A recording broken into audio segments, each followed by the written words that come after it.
Alright guys, Murph's here, and today we're going to do a little comparison. Long ago on the channel, one of the earliest videos I did, I covered a pistol grip only shotgun, specifically this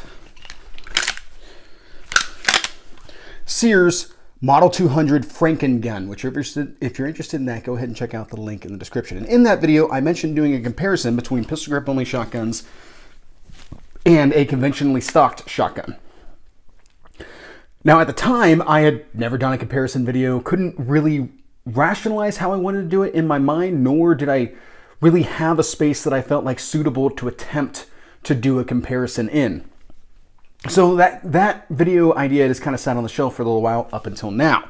So with that being the case, why don't we go ahead and talk about pistol grip only shotguns. Now, pistol grip only shotguns exist as a way to try to make a standard shotgun more compact. With a shotgun, you cannot go below 18 inches on the barrel, otherwise it then becomes an SPS and is open to either a hefty criminal consequence or you pay a $200 tax stamp to the NFA. Now, with you not being able to go any lower than 18 inches, this at least allows you to be able to maintain what I would consider to be the optimum capacity for shotguns. So yes, this one only holds like 5 shells, but if I had an extension on here, it would not necessarily go past the end of the muzzle, would not become longer overall, and I would be able to get 8 rounds or however many rounds out of this gun at that point. So one of the issues with shotguns is the fact that they are rather rounds limited, and they're not very quick to top back up either. So the other way to be able to make a shotgun or any weapon system compact is to go after the stock. Remove the stock, throw a pistol grip on there, and now you've got a fairly compact and handy option for close quarters. However, the very obvious issue with this is that you no longer have a stock. So that could be an issue if you're trying to press this out to any greater distance. And I frequently see these shotguns advocated, this style of shotgun advocated for home defense.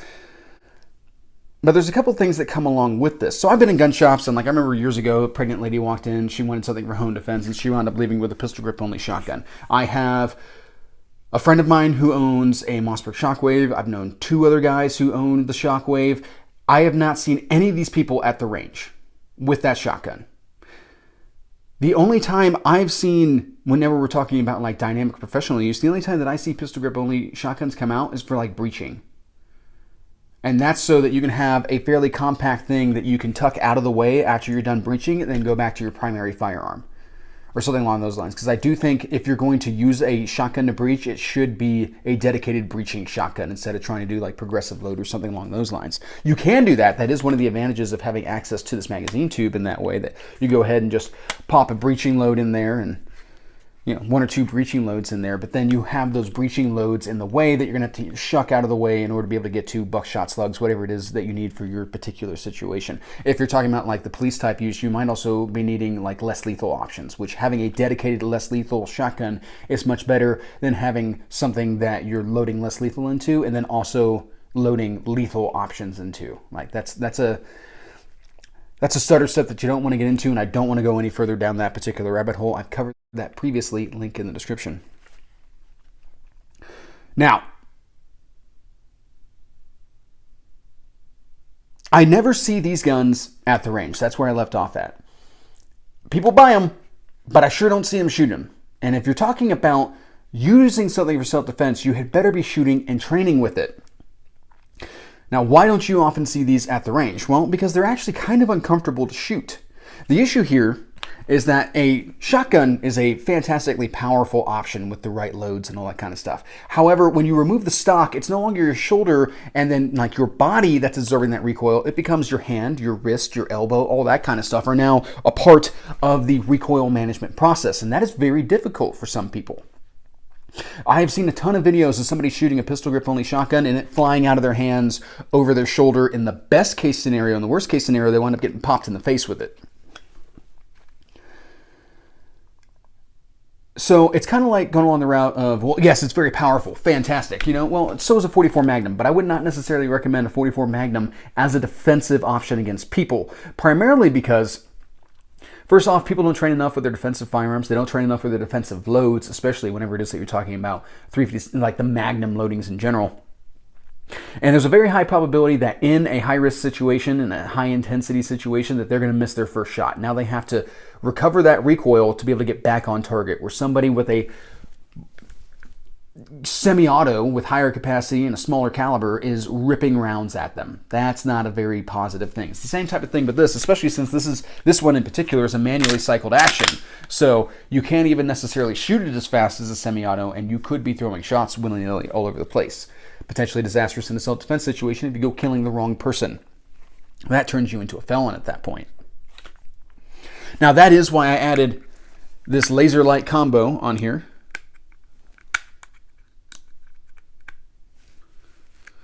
In order to be able to aid in aiming this shotgun, should I have to use it for defensive type purposes. However, the issue with that is most people go shooting in the daylight, and this laser does not stand out very well in direct sunlight.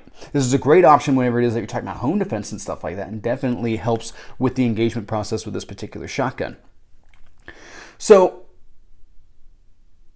if the issue here is aiming, which is a pretty big issue in that case, and then recoil management and all that kind of stuff, does that mean that this is worse than a conventional stock shotgun for home defense?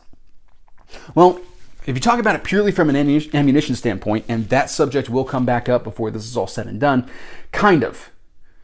So trying to run like slugs or buckshot through this particular shotgun is pretty uncomfortable. Trying to go to like a 3-inch load, I wouldn't even begin to recommend. Most people advocate for using number 4 buckshot. It's a little bit lighter recoiling, and you're sending out a hail of 25 caliber projectiles at that point.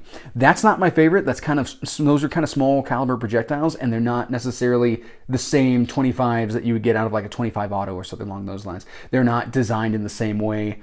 They're not as aerodynamic, or any of those, like penetration's really not going to be that great. But that is also advantageous if you're talking about potentially dumping that, a load of that into drywall or something along those lines, because from other people's videos on YouTube, I have seen that number 4 shot doesn't seem to over penetrate when it comes to drywall. You kind of got to take the good with the bad on that one, and that is a conscious trade-off for sure. All right, why don't we go ahead and get into the actual comparison portion of this. So we know that we're using the Sears Model 200 as the basis as the pistol grip only option, and we'll be comparing it against this Maverick 88 truck shotgun that I put together. Link in the description to the original video. So I put together 3 drills to run these shotguns head to head and see on the timer which one of these was faster and more accurate. Because accuracy still most definitely plays a major part. So I went out to my local range, went out onto the special use berms, which were luckily open and available on this particular day. And then I set out my steel targets. The 3 drills that I came up with, we started off with my descending size drill. So the first of my steel targets is a C-zone sized silhouette. Then it goes to an A-zone sized silhouette, and then an 8-inch circle. And the goal there is to hit each one of those accurately as you move down. Now, keep in mind, guys, I'm shooting target loads out of these shotguns because this is a fair amount of shooting, and I didn't feel like getting beat up by buckshot. So a hit was pretty much as long as I got the steel to move. That would be considered a hit. All right, so let's go ahead and see how these 2 guns did on drill number 1.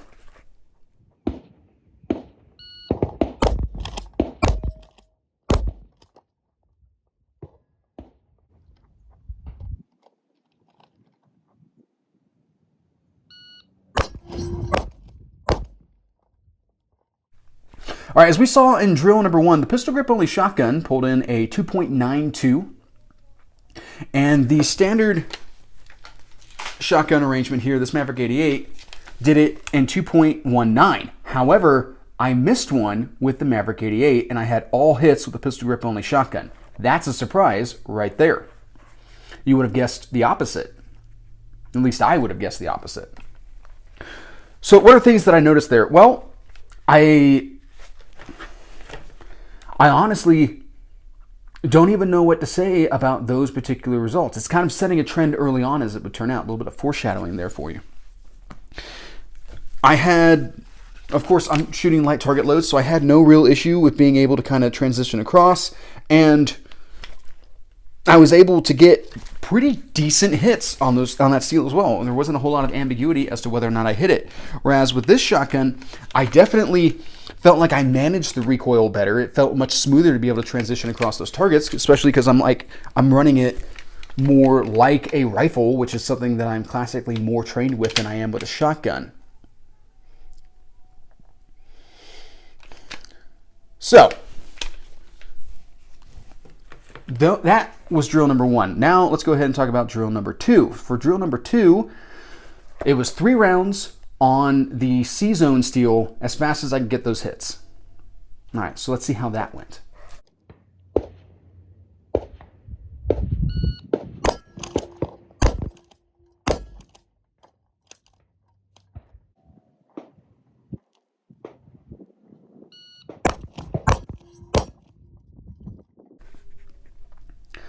All right, the pistol grip only shotgun did it in 2.99 with all hits, and the Maverick 88 did it in 1.83 with 1 miss. Even with that 1 miss, if we were actually facing down an opponent, 1.83 is pretty fast. Like that is significantly faster than 2.99. Now, something else to keep in mind, guys, that steel swings a lot, so whenever it is that I'm engaging it, I have to kind of watch my engagement cadence a little bit in order to make sure that the steel is where I want it to be when that shot breaks. So that could very well contribute to the miss with the Maverick 88 in that particular setting. But so far, the pistol grip only shotgun hasn't missed a single shot, which is kind of a surprise, to be completely honest. All right, our final drill was that same 3 shots, this time on the A-zone steel, shrinking the target size, trying to really stress the accuracy portion of this with both shotguns. So let's go ahead and check out that footage.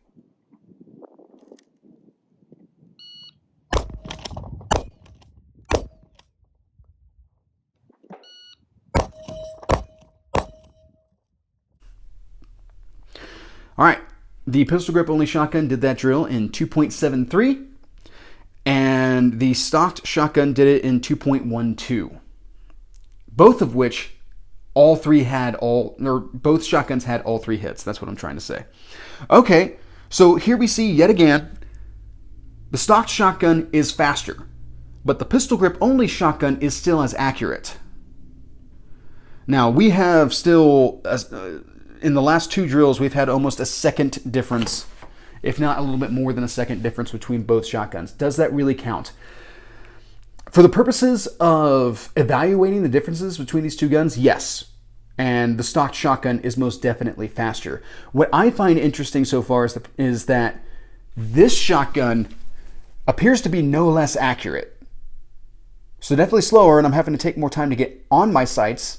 And that could very well be my issue, is that, as I shoot, and then I also have to make sure that I reestablish my good strong base and my grip and all that kind of stuff as I cycle and then get back on target. That's all accruing time. Whereas with the Maverick 88, I'm not really leaving that target. I'm leaving enough that, obviously because I'm still pulling some shots. So I'm leaving the target enough, but I'm still in that area overall. I'm still locked in on that target and running that action and all that kind of stuff. So this shotgun better presents itself to being able to remain on target, to be able to continue to, dig into that opponent or whatever it is that it may be. Whereas with the Sears Model 200, kind of just laying on those rounds, as best I can, but there's still a definite pause that's involved in that. So if you're in a situation where you're actually winding up in an extended gunfight, or you might be engaging multiple targets, those seconds could wind up counting. All right, well, I got done with that, and I had some additional shells left over, so I decided that I would just kind of mess around a little bit and do some hip shooting, because you will see from time to time people advocate for hip shooting pistol grip only shotguns. So really, I was just kind of filming for fun, some extra content for the Murph's Law official Facebook page, which if you're interested in that, link in the description. So I turned on the camera and I ran the first drill just for funsies, the descending order drill, and surprisingly accomplished it in 2.33 with all hits. Go ahead and check this out here.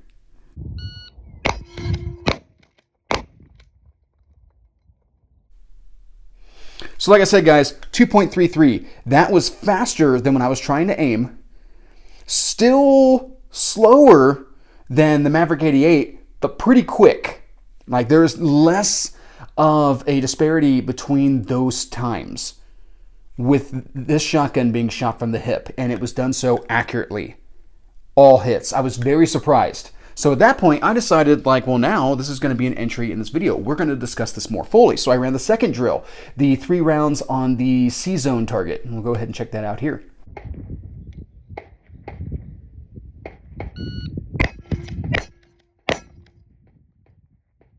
That was accomplished in 2.14 all hits. Well, compared to the time that the standard stocked shotgun did, the Maverick 88, if you remember, it did it in 1.83. So we're definitely still a little slower than the Maverick 88, but aiming with the pistol grip only shotgun, I did it in 2.99, almost 3 seconds. So that's a pretty significant jump between those two times. And it was done accurately from the hip. Then I did the final drill, the 3 rounds on the A-zone size steel.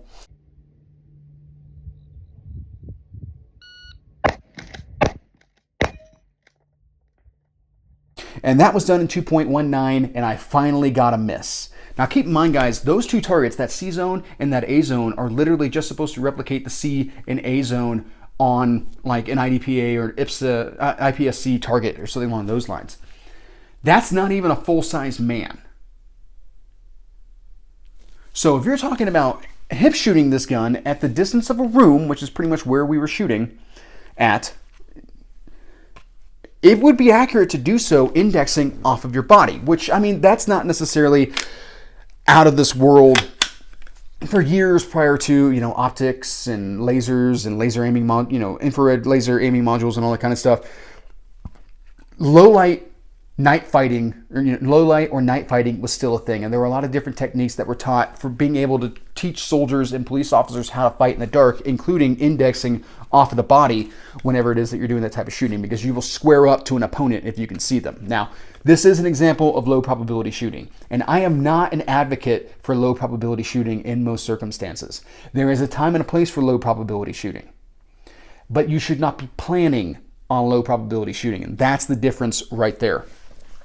Low probability shooting is what you do when a plan fails, when circumstances forces you to consider that to be a viable option. Nobody should be going like, oh, it's cool, man. It's a pistol grip only shotgun. I only use this for home defense, so I'm just going to run it off of my hip and it'll be fine. I would not endorse that idea. I would encourage you to not only train with the shotgun, but also train with aiming the shotgun, because just because you're only doing this at the length of a room doesn't mean that somebody's not hiding behind a door jamb, or that somebody's not in some way trying to seek cover of some sort, diminishing your overall target size. So as we saw, we can still engage pretty small targets with this gun. It's the indexing that becomes the issue at that point. Your spatial awareness has to be pretty on point in order to be able to achieve that type of shot, and it's not something to bet on.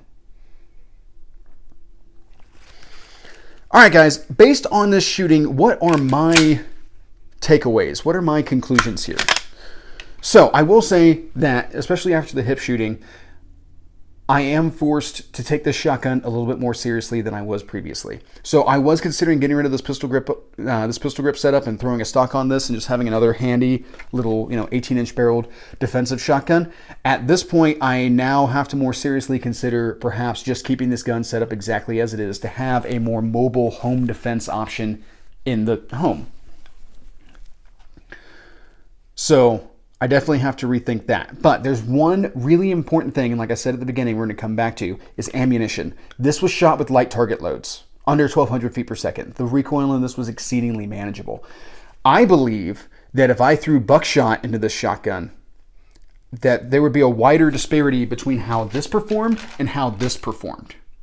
Because I still have my body and like this nice butt pad and all that kind of stuff soaking up all of this recoil, I have my hand soaking up all the recoil in this case. So I would expect that we would see more of a drop in times with this shotgun and buckshot than we would with the Maverick 88.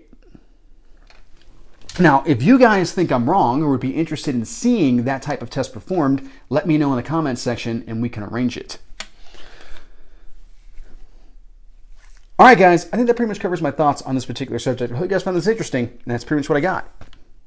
Have a good day.